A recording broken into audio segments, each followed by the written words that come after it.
Okay, now it's time to actually focus on the quadrilaterals. All right, now it's time to actually focus on these. I want to introduce you to the whole family today. All right, the whole quadrilateral family that we'll be studying throughout this unit. All right, you'll see that the family is broken up into 3 different parts. And I'll talk at the end here why it's 3 different parts. All right, so right at the top, this is your quadrilateral family. 4-sided figures. Bless you. Quadrilateral, 4-sided figures. First family, everybody, is the parallelogram family. Parallelogram, parallelogram. We're going to spend the entire week on that bad boy, parallelogram. Parallelogram has 3 other members. 3 other members. You've probably heard of them. Rectangle is part of the parallelogram family. Anybody know what I'm shooting for this one? Rhombus is part of the parallelogram family. And then what I like to call the golden child, the square. And you'll see why when we talk, the day we talk about a square, why it's so unbelievable.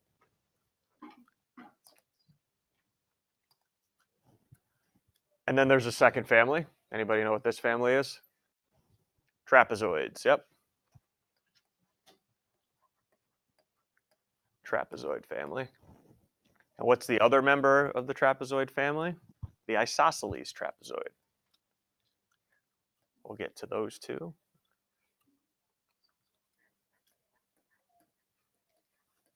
And we got this poor quadrilateral over here all by itself, kind of like the outcast of the family of the black sheep. Maybe some of you could relate. All right. And that is the kite, all by its lonesome. The kite. So why do we group them in groups of 3? Here's why. Everybody in the parallelogram family has both pairs of opposite sides. What was the symbol back in the day? Parallel. Both pair are parallel in every parallelogram.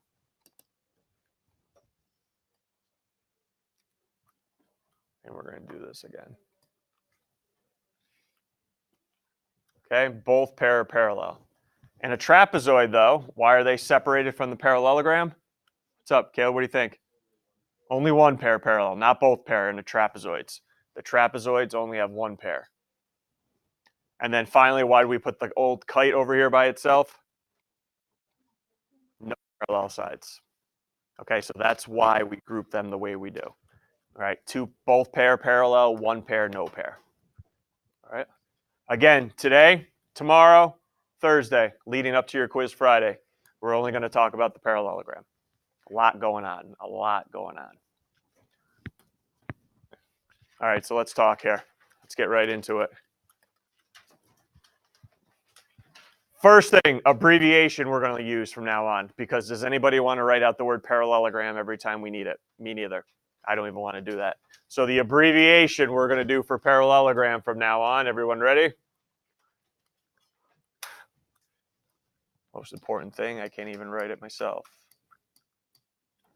Let's try this. Everyone remembers those symbols for parallel, right? Remember those back in the day? And I'm just going to put dash ogram. That's going to be my abbreviation for parallelogram from now on. Parallel symbol ogram. All right. And let's call this one ABCD.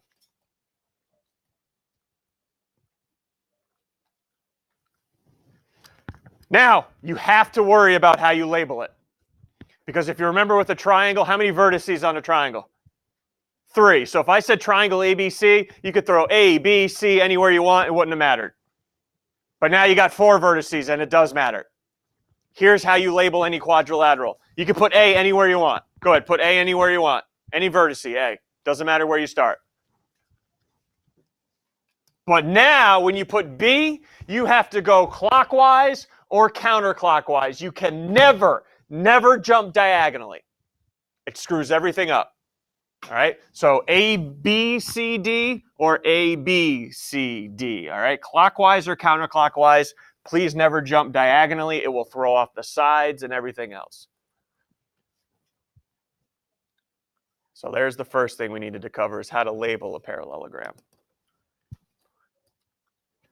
5 properties you're going to be responsible for. 5 properties. I already showed you one on the family tree. What do you know about the opposite sides? They're parallel. Yep, there's the first property. Opposite sides parallel. Can you come up with any others? Even if you're wrong, who cares? Yep, and why don't we start marking our diagram too, that they're parallel.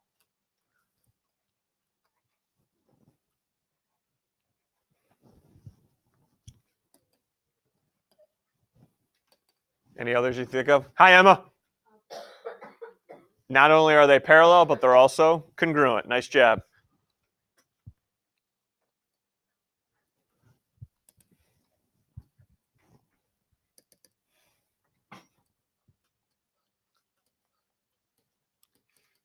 And let's mark that on our diagram, that they're congruent.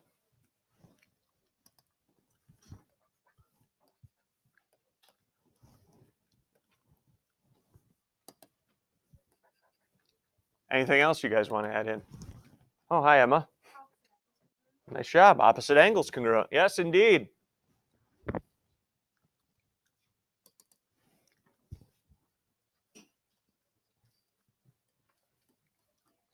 So D is congruent to B. And C is congruent to A. Got it? Oh, you guys are doing a nice job here. Caleb, you think you got another one? Now, what do you mean by same side?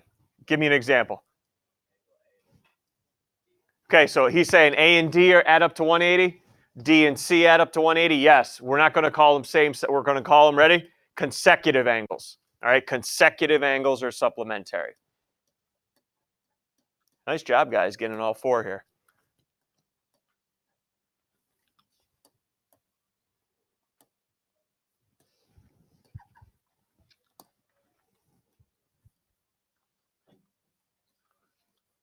So we all understand what we need by consecutive. 2 in a row. 2 in a row. All right. I won't expect you to get the 5th one because I don't even have them drawn up here. You guys remember what these were called from yesterday's class? Diagonals. Yep. Go ahead. Draw both in. I'm going to mark my diagram with what's happening, and I want you to tell me in words what's happening. Ready? Here's what's happening.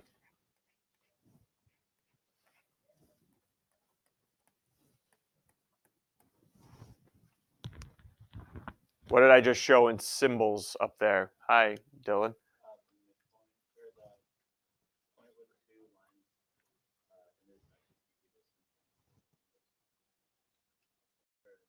Okay. A little more than I needed. What are they doing to each other? Cutting each other in half, aka bisecting. Diagonals bisect each other. Yep. And there's our 5th and final one.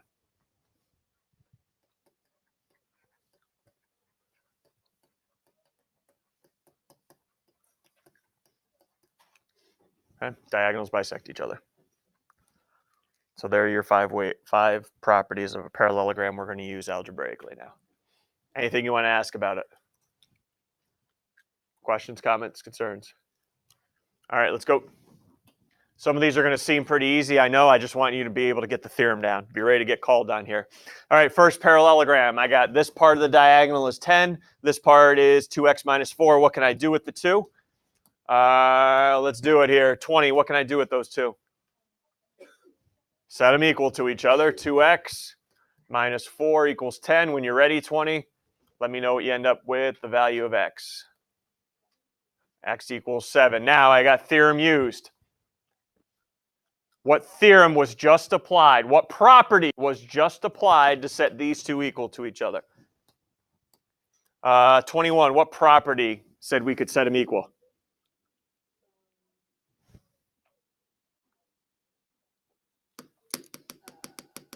Let's look back at your properties. There's only one that involved these here. Thank your group for that. All right. This is how we're going to write it. starting now and tomorrow in the reasons column. Parallelogram implies, what property did we just use of the 5? Diagonals bisect each other. So parallelogram implies diagonals bisect each other.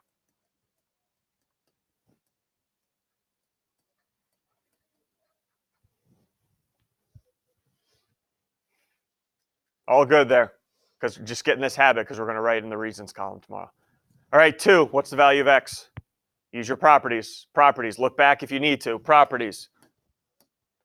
Here we go, 24, value of x. No equation needed. What property did he just apply? 11, what property was just applied? There you go, parallelogram implies opposite sides congruent. Nice job, nice job. Let's keep this train going.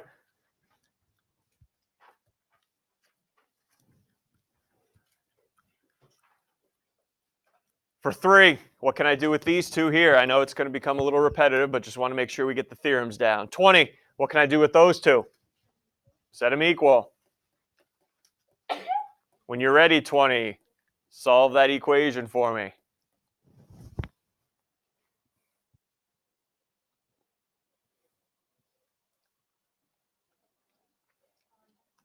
Nice job. Why did we set them equal? What property did we use that says, hey, yeah, you can set them equal? 18.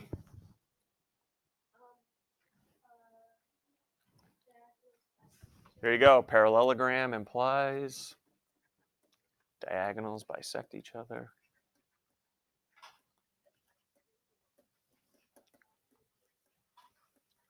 All right, one more theorem used one. Ooh, a little different. This part right here, take a look, everyone. This part right here is the 4x plus 3, and the whole diagonal is 35. I could come up with a few different equations, but let's just hear one of them. 2, what can I set up? Yep, I can do 2 times 4x plus 3, or you could do 4x plus 3 equals 1/2 times 35, whatever floats your boat. You're going to need a calculator for this one. So, John, when you're ready, let me know. And I want the full decimal here. There's no reason to round. There's not too many of them after the decimal. You got it, 3.625. What property allowed him to multiply by 2? Here you go, 27. What property allowed him to multiply by 2? Yep, there you go. Guys, there is not too much you can do with the sides other than say their opposite sides are congruent and diagonals bisect each other. I think we got one more, right?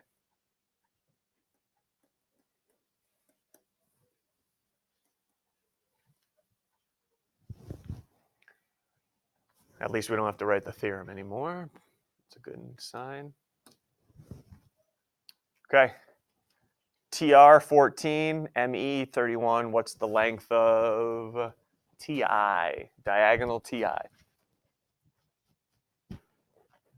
So TR 14, ME 31. How about diagonal TI?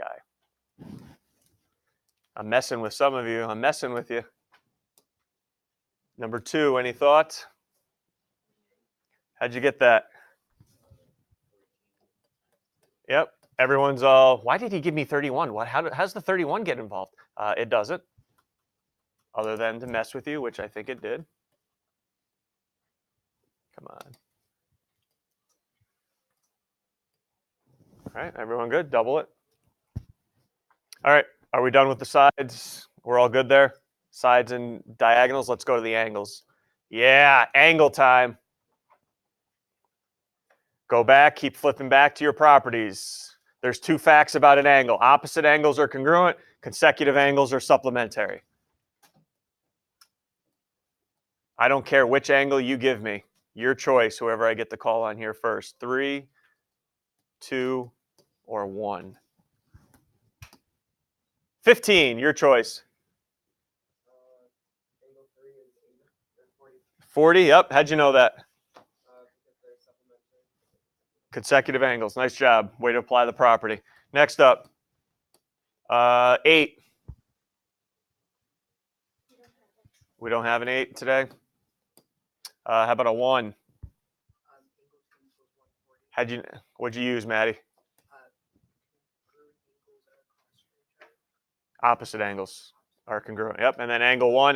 Go ahead, let's just get a class here. Angle 1, 40 as well. Got it. 40, we got it. All right, I'm going to do 7 with you, and then 8 and 9 are on your own, and then you can start the homework. So 1, 2, 3. Okay, angle 1 real quick. Angle 1, 100 and opposite angles are congruent. All right, everybody stop now. All right, I did not talk about this at the beginning, and let's talk about it now. When you have a parallelogram, yes, opposite sides are congruent, but they're also what?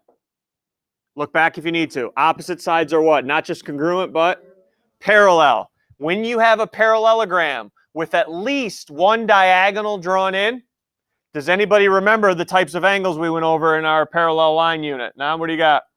Alternate interior. Look for them this unit. They're huge. All right, especially when you have a parallelogram with a diagonal drawn in. So if that's 22, what other angle's 22? 3, because they're alternate interior. 22. And the same can be said for angle 2. Name an angle that's alternate interior with angle 2. The 45. Look for the darn alternate interior angles, all right? All right, you and your group are going to go right now. Finish 8 and 9. Now, whoa, before you start, everyone stop. All right? Don't just think it's properties, properties, properties. How many degrees in a triangle? Okay, look for it. Linear pairs, what do you know about them? They add up to 180. They're supplementary. Don't just think it's all properties. All right, you can use anything you know from geometry this year. All right, and also, before you start, maybe you can't find the numbered angle, but you can find one that's blank. Find it. It could help you find the numbered angle. Let's get going. I'm going to put the answers up here. Once you're good with the answers, go on the homework. If you cannot get the answer I put up here, call me over. Don't just write it down. It does you no good. Talk it over within your group if you want. Let's get going. I'll write them all up here.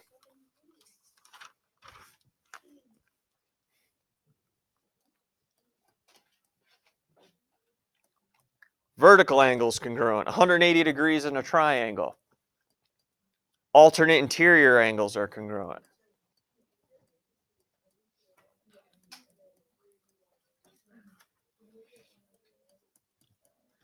Again, you're not getting one of these, call me over.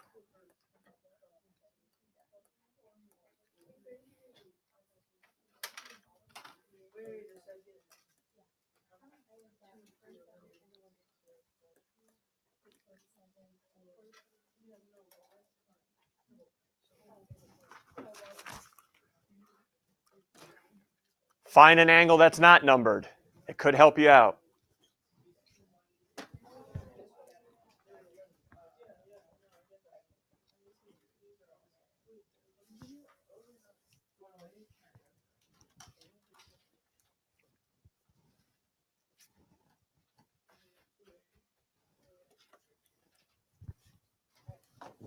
Get right back to it.